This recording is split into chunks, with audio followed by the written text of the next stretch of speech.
जैसे कि अभी आपने देखा शहदाब भाई ने जो है सूरह इखलास की 4 लाइनें आपको दिखाई है, उसमें से पहली लाइन कोड की है जो अल्लाह है वो एक है, उस जैसा दूसरा कोई नहीं है। तो बिल्कुल सही बात है, अल्लाह एक यूनिक पर्सनैलिटी होता है।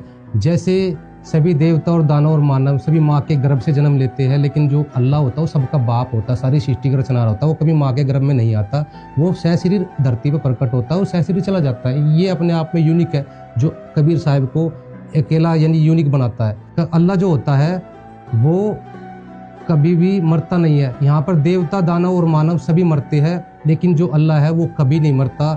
यहाँ पर देवता दानव और मानव सभी जो है अपने कर्म में बंधे हुए हैं, अपने कर्मों का फल भोगते हैं, लेकिन जो परमात्मा होता है वो पाप कर्मों को काटता है, वो भोगता नहीं है। कुरान शरीफ का जो चैप्टर 40 है उसकी आयत 1 और 2 में लिखा हुआ है वो अल्लाह पापों को काटने वाला है।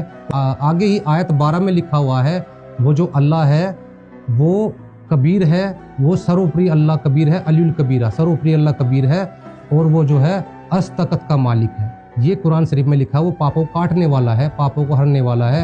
और यही वेद बताते हैं, यजुर्वेद अध्याय 5 के श्लोक 32 में लिखा है कबीर अंगारसी, कबीर बम्भारिसी, यानी कबीर जो साहिब जो है पापों को काटने वाले हैं, बंधनों को काटने वाले हैं।